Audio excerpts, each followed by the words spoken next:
Jack Tuttle has entered the transfer portal for IU football, ending the backup quarterback's brief but memorable time in Bloomington.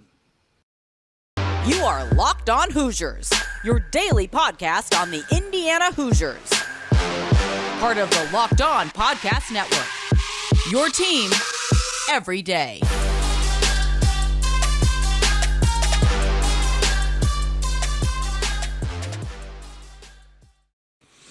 What is up, everybody? It is Monday, October 17th. This is Locked On Hoosiers, your one and only daily one-stop shop for everything IU athletics.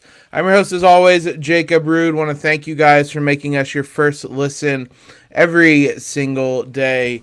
The big news on Monday morning is that Jack Tuttle has entered the transfer portal for IU football.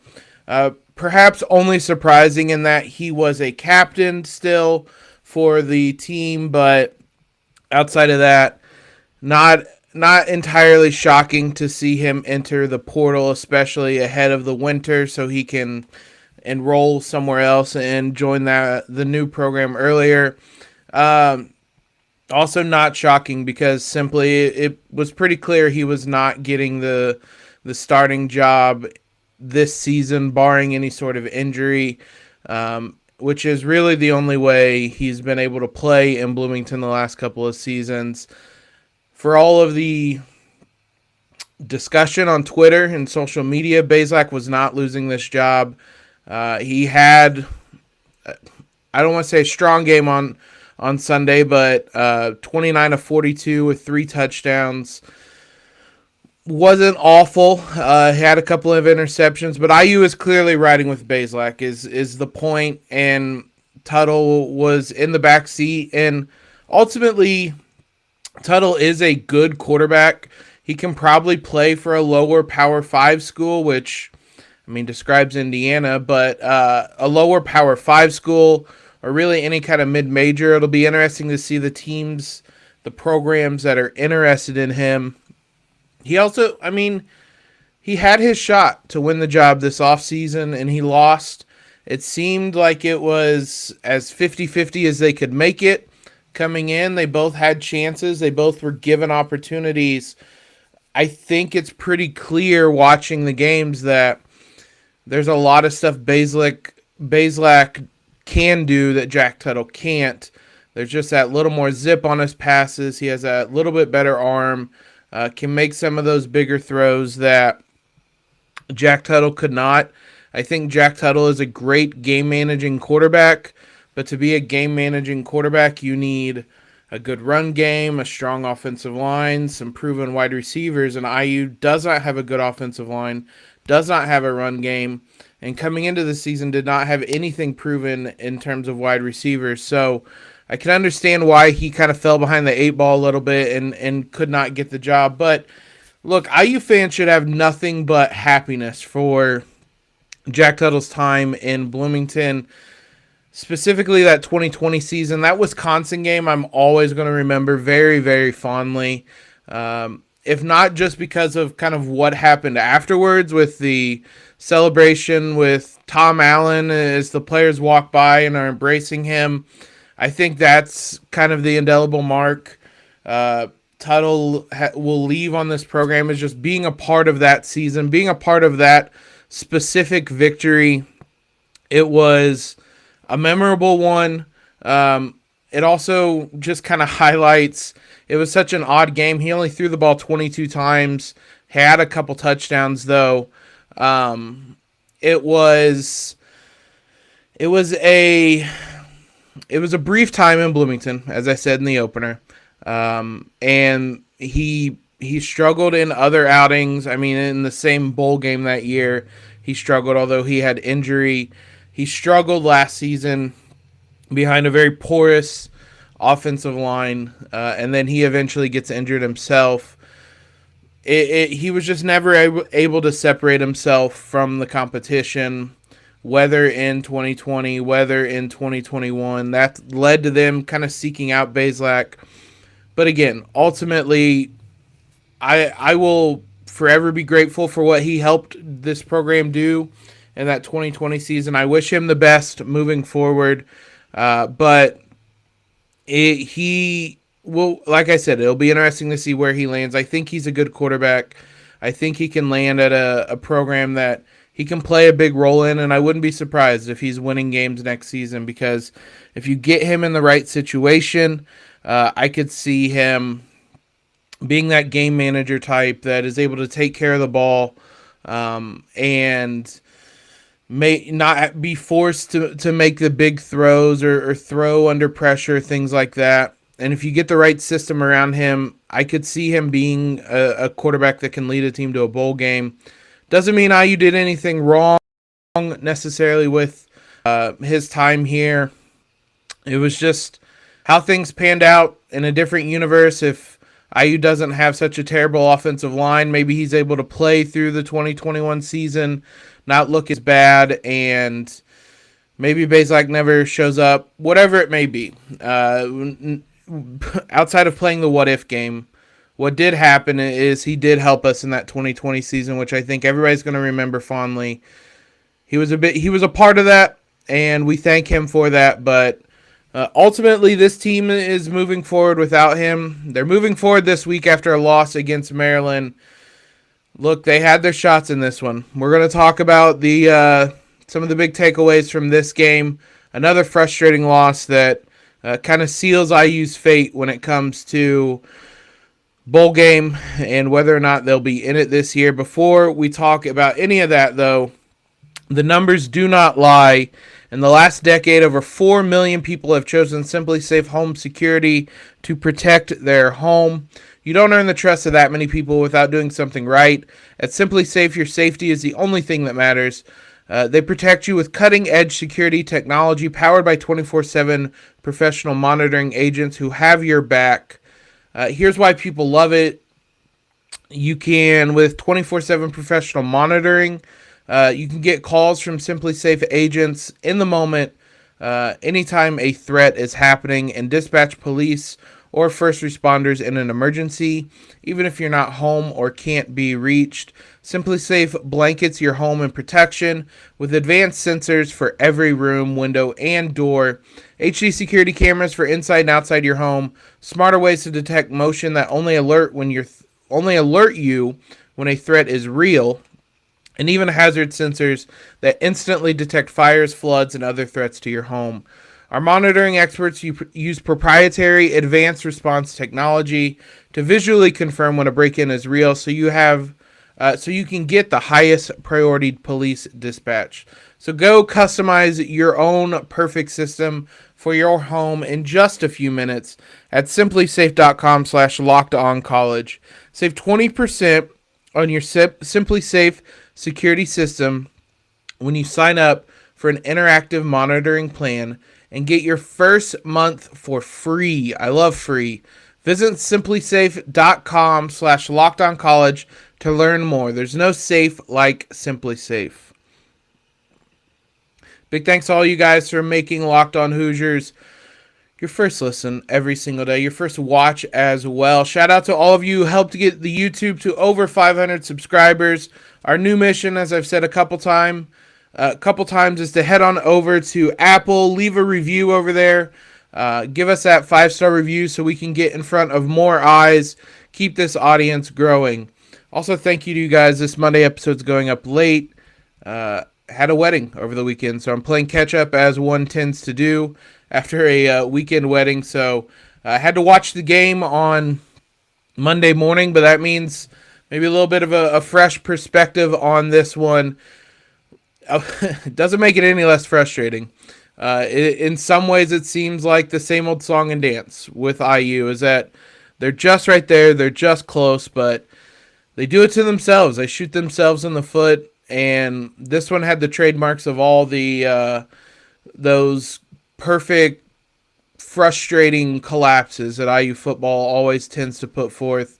They had the chance late. They seem to be maybe on track to move the ball down the field to score the go-ahead touchdown. Anderson Kobe coughs one up. It's different people. You can't really harp on any one person. As I mentioned earlier, Bazelak wasn't perfect, threw a couple of interceptions. albeit I thought the offense, I mean, they had sustained drives, which they hadn't done during this season, sustained scoring drives.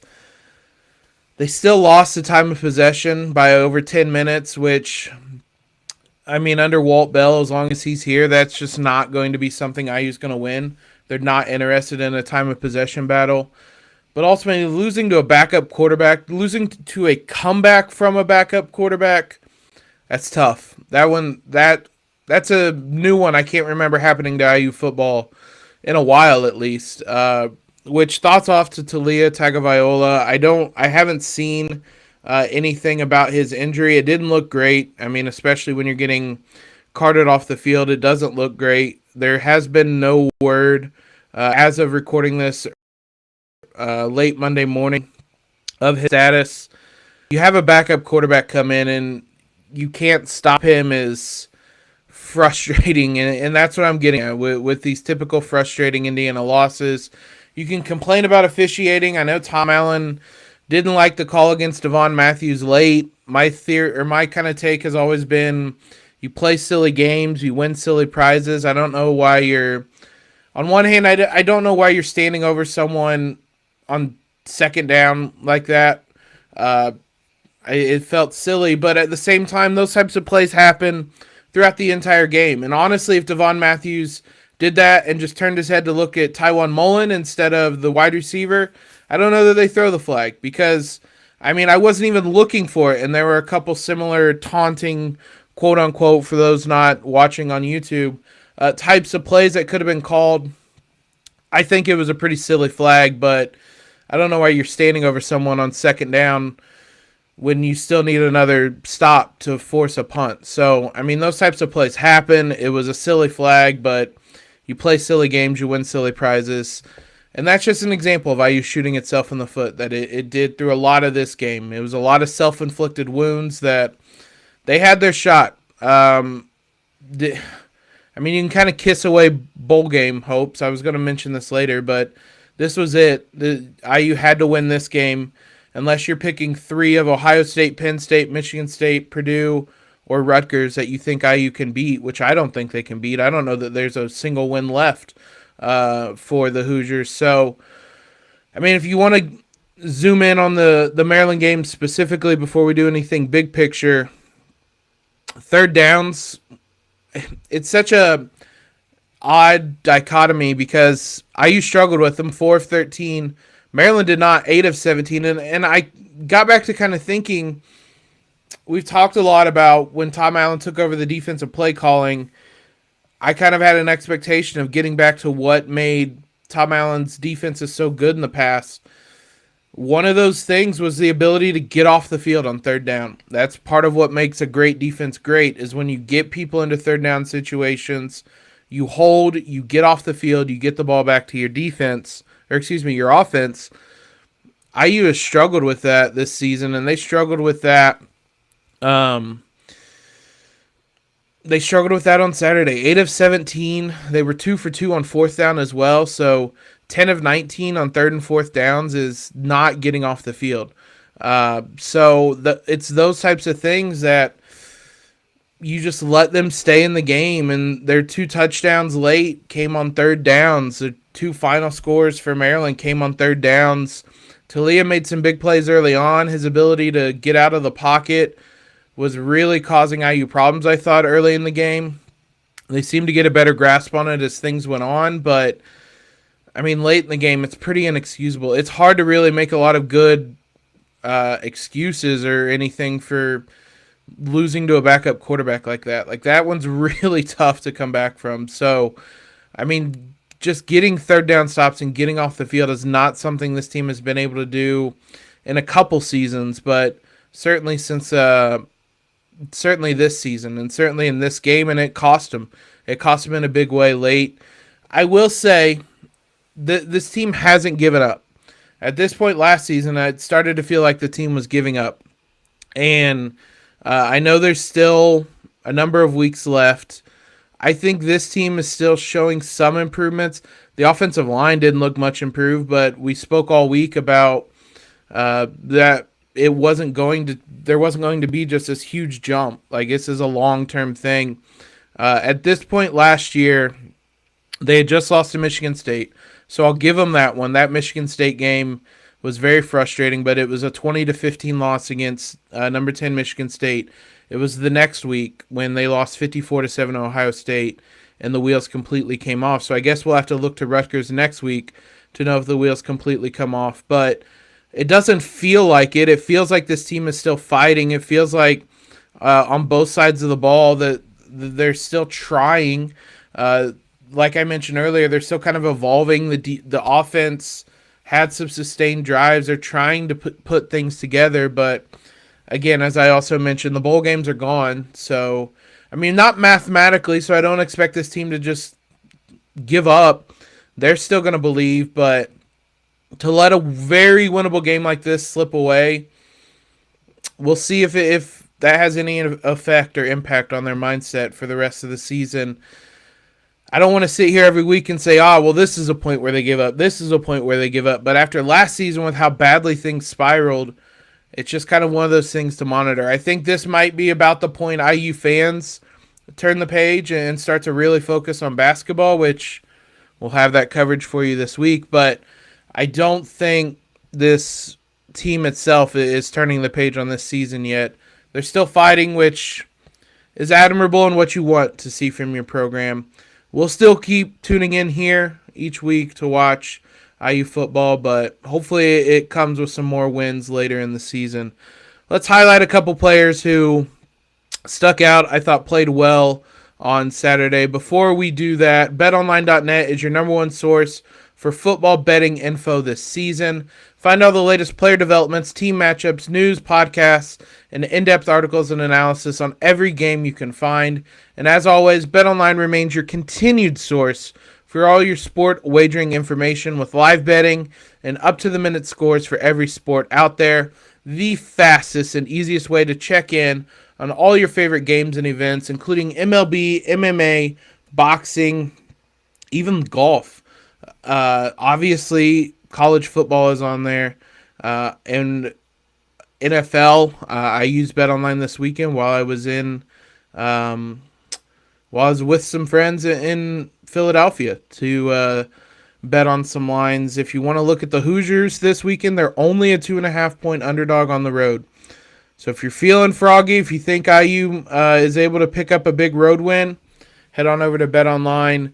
Either betonline.net or use your mobile device to learn more. BetOnline, where the game starts. Let's highlight some key players from this contest. A couple of wide receivers I want to talk about. Again, Bazelak made some really bad decisions. I'll lead with that. But 29-42 for 292 yards. Just that snapshot right there, not taking anything else into account, is about as good as that part has looked this season. The second interception I thought was really, really bad. It was throwing the ball directly into coverage, which if you want that to be a jump ball, then I didn't understand that throw at all. So he made some really bad decisions, but a couple of wide receivers I thought stood out. Emory Simmons, if anybody's kind of gained the most from Cam Camper and DJ Matthews not really being around in the last couple of weeks for various games.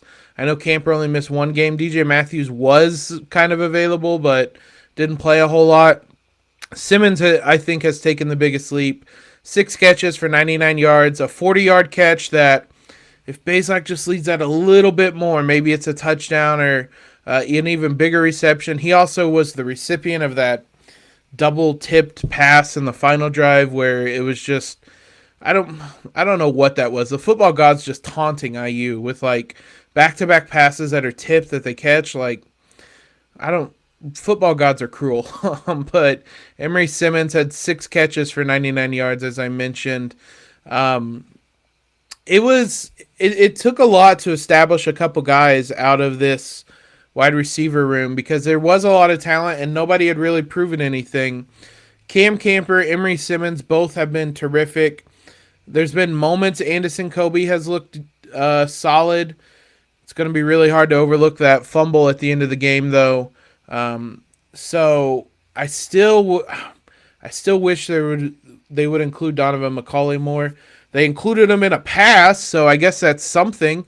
But even just doing things like that, getting him involved, getting the ball into his hands, figuring out ways to use him. You have a very talented guy out there that I just feel like he isn't utilized enough in different ways. Cam Camper, worth mentioning as well. 6 catches, 69 yards, and a touchdown. The touchdown coming very early on. Had a couple of nice receptions. He was also a recipient of a tipped pass and that final scoring drive for the Hoosiers that silly. I almost wish that it would have just been a 3 and out rather than just the gods giving us all these breaks in the final drive when it ultimately was for naught. It was just to make sure we covered the spread, if nothing else. But those 12 catches, 168 yards and a touchdown. Strong showing. And with DJ Matthews hobbled, not 100%, not playing, whatever it's been the last couple weeks, Emory Simmons has really stepped up and given IU an exciting pair of receivers moving forward, not just this season, but potentially next season as well. I'm not certain with eligibility if Emory Simmons has a year left. He's listed as a senior.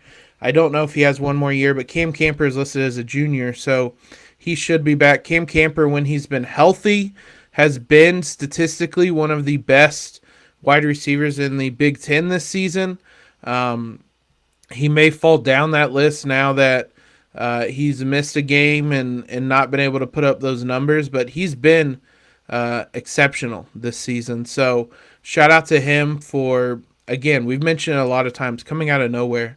Last name to mention, Aaron Casey, 10 tackles, led the team, 7 solo tackles, tied for the team lead, a sack, which feels rare nowadays for IU football. He had one. Brylan Lanier got one on a DB blitz, but Casey also had 2 tackles for loss, led the team there as well, had a QB hurry, led the team there as well. Like an all-around really strong performance. With Cam Jones out, they've needed Casey and Bradley Jennings Jr. to both step up. Casey has been terrific this season. He's really stepped up with Cam Jones out. And so big shout out to him for making some plays defensively. Now, the defense has been frustrating in all sorts of ways, and you're never going to win a game giving up 38 points in the Big Ten. There's a lot of things they need to figure out. But Aaron Casey is very noticeable on when you're watching games. He's always around the ball, always around the line of scrimmage, always making plays. So big shout out to him for continuing a strong season for the Hoosiers. Thanks again for making Locked On Hoosiers your first listen every day.